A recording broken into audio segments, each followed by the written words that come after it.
They thought silence meant surrender, that your absence was proof of defeat, that your stillness was the limp posture of someone broken beyond retaliation. But they never understood the language of quiet thing. They never learned how silence isn't absence, it's compression. And some silences are not peace, they are pressure, building in the dark until something tectonic shift. You said nothing, not because there was nothing to say, but because every word you could have spoken would have been beneath the magnitude of what you felt. And so you buried it all, not to forget, but to ferment. You watched, without flinching, without reacting, without granting them the theater of your pain. And in that restraint you did something they never accounted for. You began to become something they couldn't calculate. You didn't scream, but the silence did. It screamed in a frequency only their guilt could hear. It hummed under their victories, whispered behind their laughter, echoed in their most private moments. Because silence is a ghost, and you had become its architect. They mistook your retreat for escape, but this was no flight. This was metamorphosis, the kind only the ancient creatures know, the kind that happens in stillness, in darkness, in the hush, before a storm that rewrites everything. You weren't gone, you were gestating, shedding, building a new form from the wreckage they left behind. And while they celebrated your silence like a win, something older than revenge opened its eyes inside you. People like them don't expect aftermath. They write their betrayals in erasable ink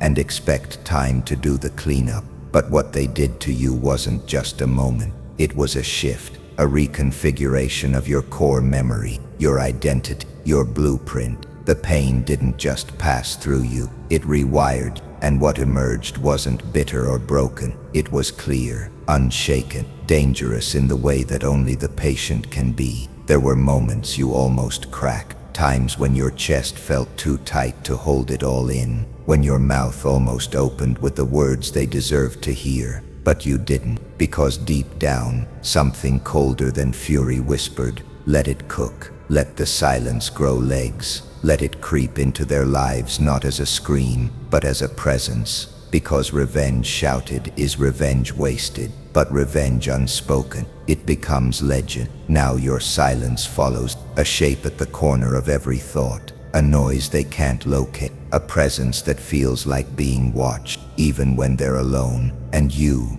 walk differently now, not weighed down, but weighted, with knowledge, with purpose, with restraint sharpened into a blade. You are no longer explaining, proving, justifying. You are simply becoming, and they feel it, even if they can't say it, even if they lie to themselves, even if they laugh too loudly when your name is mentioned. Somewhere in the hollow of their chest they know you didn't vanish, you condensed, you didn't forgive, you evolved, and the silence they thought they won, it was never silence at all. It was a sentence, and it's only just begun. They thought you forgot, that you brushed it off, buried it beneath distraction, left it to rot in the background noise of life. But you didn't. You recorded it, every word, every glance, every pause where truth should have lived but didn't. You became a living archive, not out of obsession, out of necessity, because when no one else holds them accountable, memory becomes your only weapon, and you sharpened it slowly, like an ancient blade, rediscovered in the dark. You didn't rage, you studied. In their betrayal wasn't just pain, it was data. It came in fragments, a smile that lingered too long, a sentence laced with hidden thorns, a silence too heavy to be innocent. You documented everything, not with pen or paper, but in the locked vault behind your eyes. It didn't make you paranoid, it made you precise. While they moved on, distracted by their own applause, you became still, focused, tactical. You saw what they didn't, the patterns, the echo of their choices repeating like a curse. They betrayed not just you but themselves, again and again, and called it survival. You stayed quiet, not because you were weak, but because you were becoming unreadable, and unreadable things cannot be controlled. They mistook your silence for surrender, but silence is not surrender. Silence is surveillance, Every interaction became evidence, every dismissal, a page, every manipulation, a chapter, and in time the archive grew too large to ignore.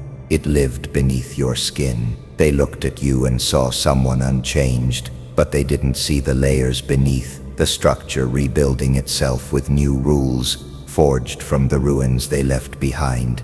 You weren't healing, you were adapting, reprogramming, becoming untouchable. Because when someone hurts you and walks away like nothing happened, they don't just steal your peace, they demand your silence in return. But you refused, not out loud, quietly, strategically. You became your own historian, your own witness, your own courtroom, and in that archive something else began to stir. A shift. The pain didn't fade, it evolved, became language, became vision. You started seeing through people fast. Patterns emerged instantly. The mask they wore became translucent. You'd learned the vocabulary of betrayal fluently, and now you could read it on others before they even opened their mouths. They believed time would erase them from your mind, but time only filed them more efficiently. And when they pass you now, in public or in memory, they feel it, a taskfomf, a phantom pressure, because somewhere in the air between you they can sense it. You remember, and not just what they did, but how they did it, who they were when they did it, and who you became because of it. You never asked for revenge. You became the living memory of their cruelty, a mirror they can't escape, an archive with no lock, no key, no expiration, just a single silent truth, etched deeper than they ever intended. You saw everything, and you never looked away. They thought you survived, but that wasn't survival, that was death. Quiet, unmarked, buried beneath your own ribs. You didn't scream, you didn't beg, you didn't fight back. You simply disappeared while your skin still walked among them. And in that silence, something ancient stirred. The version of you they betrayed, the one who trusted, who explained, who hoped, was lowered into the earth without ceremony. You stood at your own grave, not in mourning, but in stillness, because you knew some deaths are not end, they are initiation. They never noticed the funeral. That's the part that haunts them now. No flowers, no farewells, just a shift, barely perceptible, but irreversible. You stopped asking why. You stopped replaying what they said, stopped hoping they'd understand. You realized this world doesn't punish the cruel, it forgets the kind. And so you became unrecognizable, not because you changed your face, but because you burned the part of you that needed their approval. They took your softness for weakness, your patience for passivity. Now all they can see is your eyes, still, unblinking, almost holy in their vacancy. The death wasn't loud, it was surgical, a clean severing of nerves and need. You didn't become cruel, you became precise. You studied the psychology of silence. You learned that people only confess when the room is quiet enough for their own guilt to echo. You no longer filled the silence with forgiveness. You became the silence itself. No threats, no explanations, and that terrified them more than any outburst ever could. There's a strange kind of power in restraint, not the theatrical kind, but the kind that lingers, that reshapes the air when you enter a room. You didn't come back with rage in your fist. You came back empty, hollowed of sentiment, full of calculation, a ghost that never died, only waited. They speak your name now like it's a warning. They glance over their shoulders in meeting, check the tone of their messages twice, because they can't shake the feeling that you see them, not as they appear, but as they are, transparent, flawed, breakable. And yet you never retaliate. That's what confuses them. That's what keeps them awake. You didn't strike. You didn't smear. You simply ceased to need them. And in doing so, you pulled the pin from the grenade of their self-image. They expected vengeance. What they received was your indifference, and that was the sharper blade. Because vengeance gives closure. Indifference rewrites the higher up. You became an echo of something they tried to bury. A presence shaped like consequence, no longer human in their eyes. Something colder, something older, like justice from before the concept was corrupted. You didn't get even, you evolved, and they know, though they'll never say it out loud, that the person they wronged no longer exists. They didn't just lose you, they created something they cannot predict, cannot read, and worst of all, cannot silence.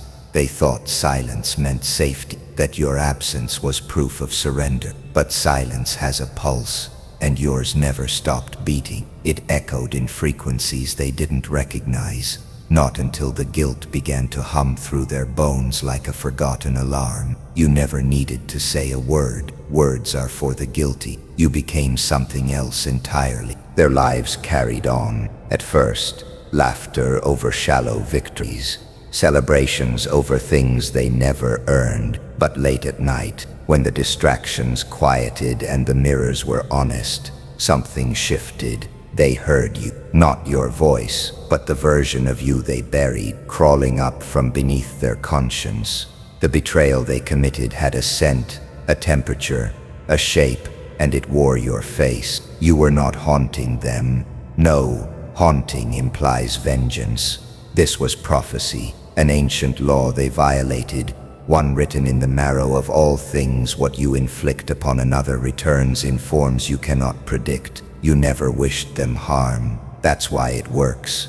Guilt is not a weapon, it's a reflection. You became the mirror, and mirrors do not lie. They speak your name less now, not out of respect, out of fear, because every time they recall you, something breaks, a contract within themselves, the truth they've worked so hard to drown. They smile harder in photos, brag louder in rooms, chase more temporary gods, but nothing sticks, because every achievement feels stolen. Every joy flickers under a shadow they can't name. That's you, not in body, but in essence.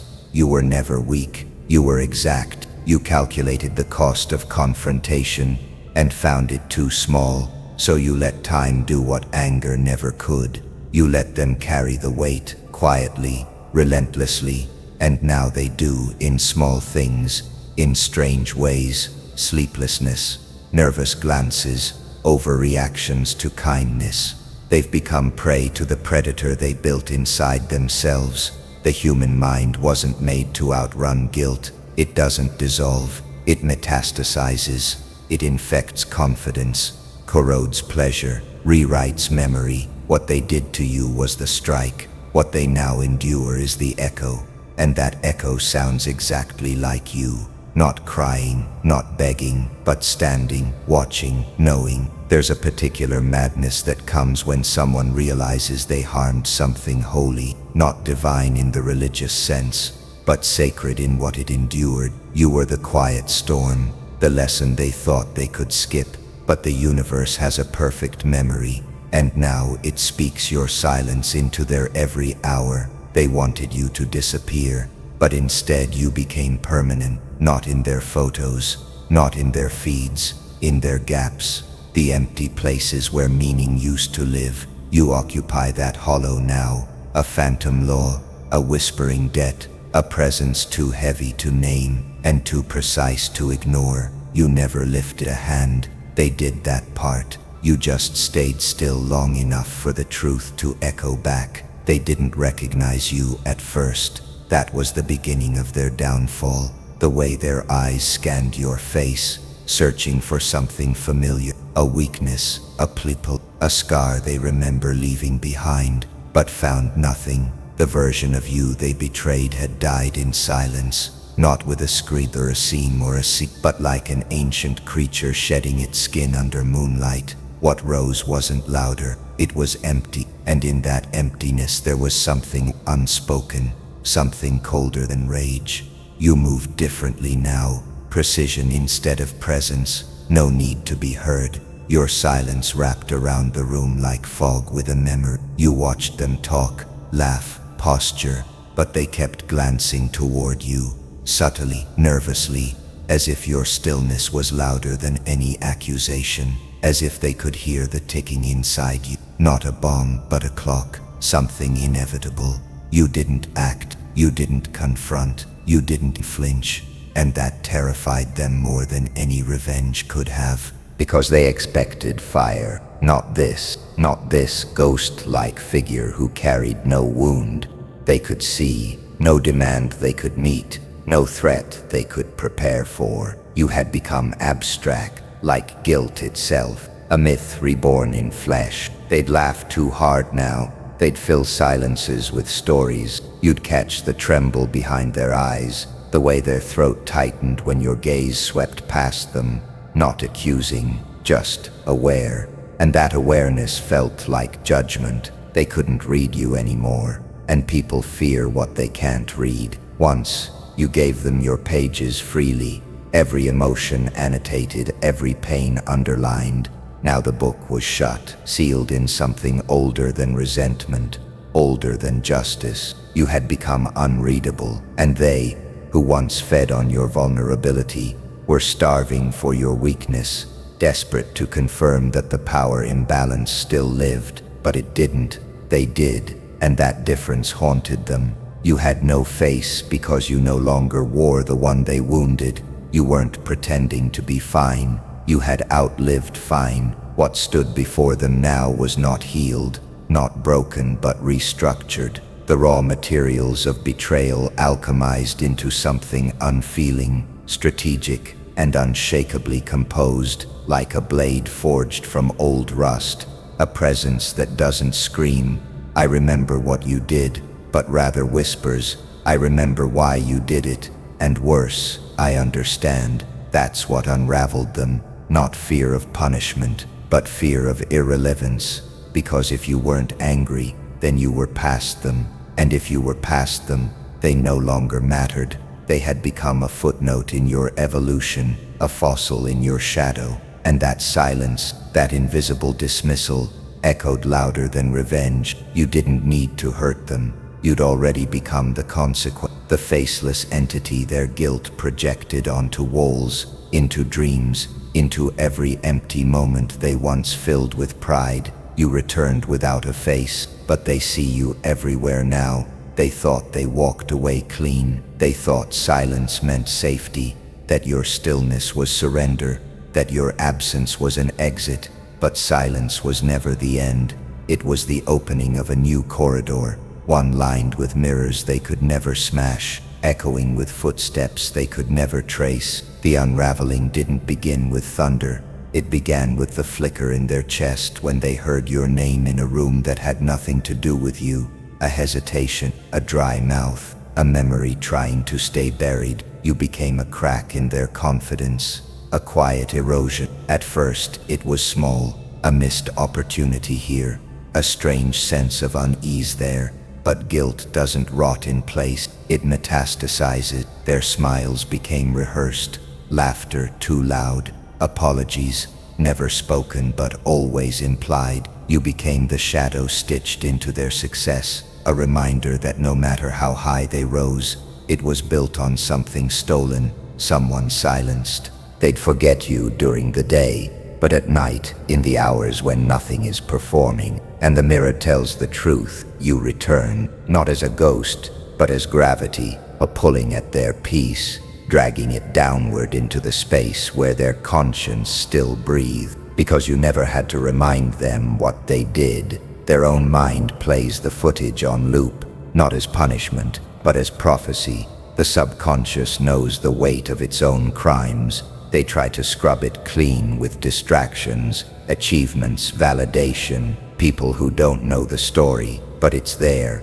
under every applause, behind every congratulation. That twitch, that static, that knowing. You are not haunting them. They are haunting themselves with the version of you they created, the version they betrayed, and so they begin to break, not dramatically, strategically. Like a slow leak in a high-pressure system, doubt becomes delay, delay becomes failure, failure turns to self-hatred, and they blame the world, blame the timing, blame the stress, but never you because they know better. They don't speak your name, not even to themselves. You're not a person to them anymore. You're a symbol, a force, a consequence wrapped in silence. You were never seeking revenge. You became something far more terrifying. You became a variable they could no longer control. You walked away, and that was the move that broke the board.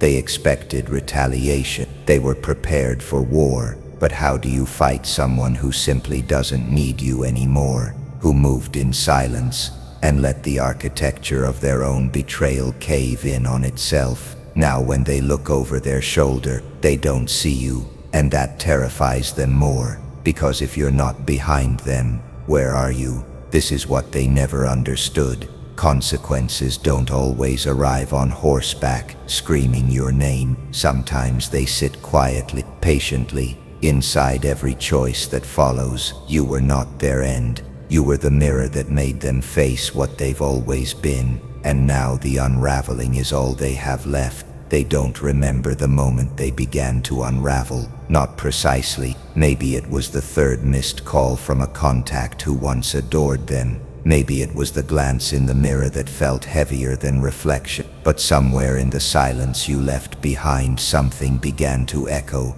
A cold realization, a pattern, a presence they couldn't name. You never touched them, never responded, never exposed what they did, and yet every step they took after you felt off, as if the floor itself had shifted. You became the space between their thoughts, the glitch in their confidence, the reason sleep no longer came easy. In public they wear smiles stitched from old arrogance. In private their mind replays the way you looked at them, not with pain, not with rage, but with precision, like someone who had seen the full map and simply stepped off it. You didn't chase, you didn't beg, you vanished, not into weakness, but into a realm they could no longer reach. You ascended through detachment, and still, they feel you. They feel you when good things start to rot in their hands, when alliances dry up, when moments of victory feel hollow, like eating air in a palace built on lies. You didn't curse them,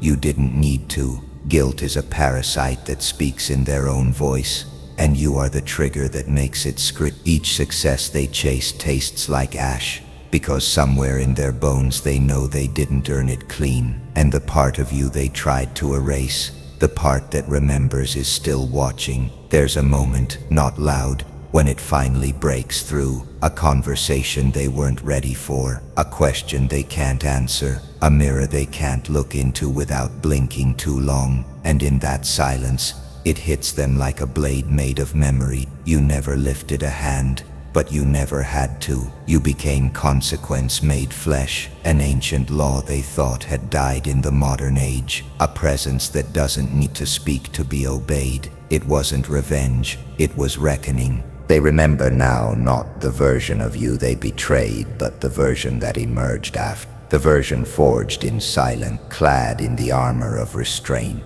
They remember how you looked like someone who had seen beyond pain into something older, deeper, more permanent. And they finally see the cost. Not because you made them pay, but because the debt was always waiting, collecting interest in the shadow of their own. Now every hour is a reminder. Every hour is a prayer answered. Every hour they wonder if you'll ever return, not to speak, but to witness the decay they planted and pretended wouldn't grow. But you don't need to return. You already live there, in the cracks, in the weight, in the silence they thought was mercy. They finally understand, and understanding is the beginning of torment. They thought silence was surrender, that your stillness was absent, that your disappearance was defeat. But time reveals its own laws, and you were never gone. You were becoming something they couldn't name, something outside the reach of their language, their arrogance, their shallow victory.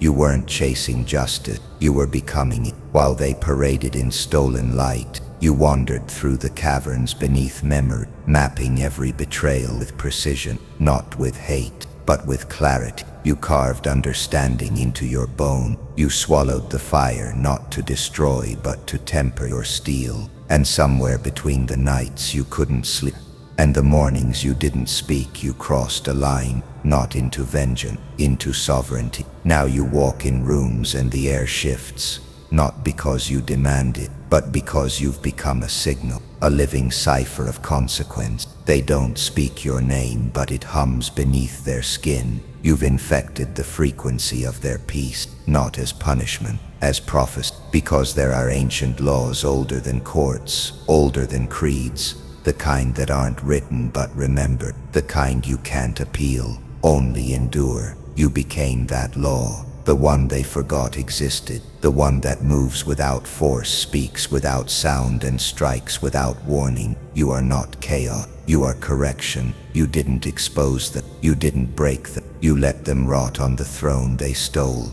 Watched the crown grow thorns, watched the wine turn bitter in their mouth. That's the difference between revenge and truth. Revenge requires your presence, truth unfolds on its own, and now they feel it. Every hour, every glance over the shoulder, every dream that turns into a reckoning. They crafted a version of you they could discard, but the real you, the one they couldn't control, couldn't comprehend, survived, grew in silence, and returned not as a shadow but as the sun they can't look into anymore. You don't need to speak. Your existence is the verdict. Your growth is the sentence. Your composure is the executioner's blade, invisible, inevitable. You didn't become the villain. You became the mirror, the one they can't escape, the one that shows them what they are. Every time they try to forget, they thought you'd scream, beg, break. Instead you rose, without noise, without witnesses, and that silence became a weight they could never lift again. You didn't forgive them. You didn't avenge yourself. You became the law.